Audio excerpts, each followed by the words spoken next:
You're talking shit, man. You got the money, you can afford to lose it. How much would you pay for one of these?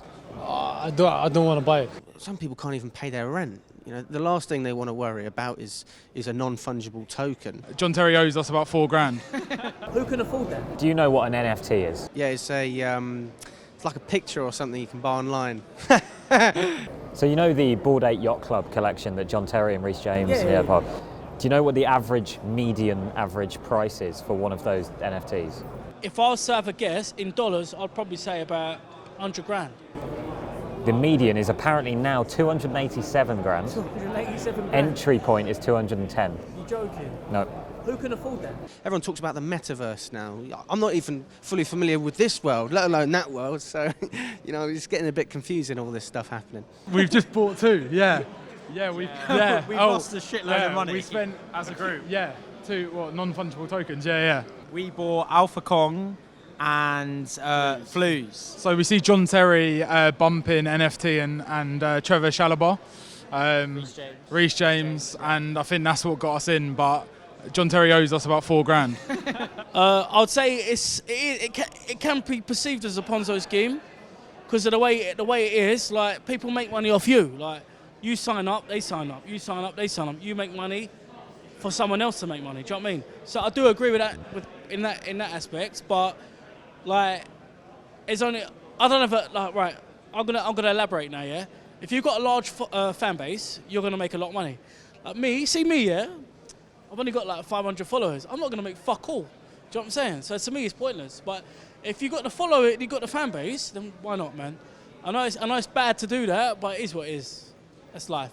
That's Reece James. It is Reece James's NFT. And how much would you pay for a Bored Ape Yacht Club NFT? I mean, the answer, I wouldn't pay much for it, but obviously, realistically, from what I've seen, I don't know how much that's actually worth. It's probably a couple £100,000.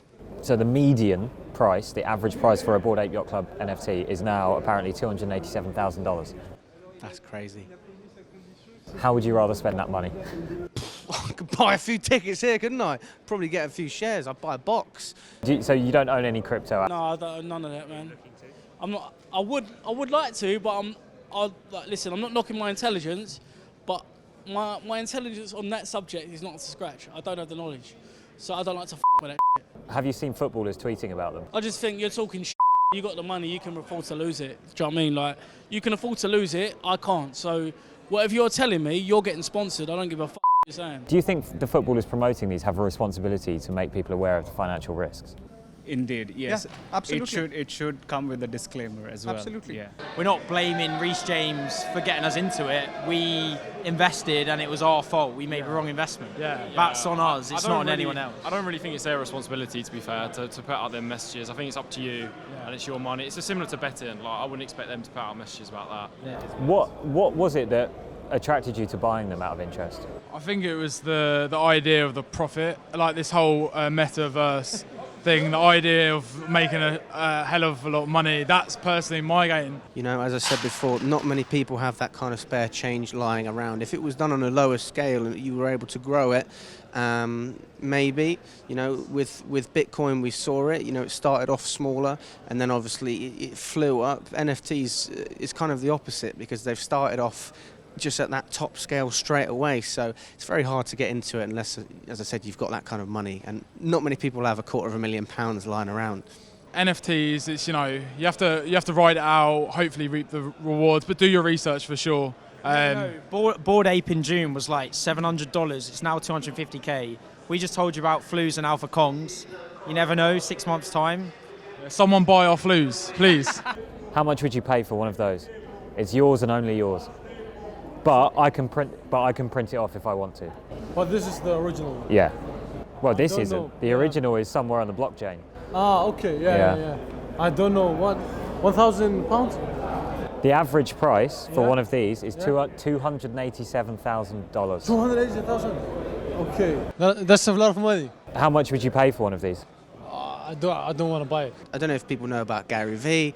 Gary Vaynerchuk, he's quite big on the sort of NFT side of things. He's one of the first people that pushed for it, and he said quite recently that, you know, it is going to you know, it's not going to continue to sustain itself the way it's going, because there's not enough people that can actually get into the market, because it's so expensive. You know, people aren't playing it for the long run. They're just seeing if they can make a few bucks very quickly and then on to the next one. And if you do that, then there's no real value in what you're trading. Do you think John Terry knows what an NFT actually is? I'm sure he does, yeah. I'm sure he's been educated on it. He's probably watched videos on it. But at the same time, you know, these guys, they've got a lot of money. And as I said, have a bit of fun with it, you know. There's a lot of people making millions off of it. And I say go and do that. But, you know, some people can't even pay their rent. You know, the last thing they want to worry about is a non-fungible token. You know, it's a joke to some people.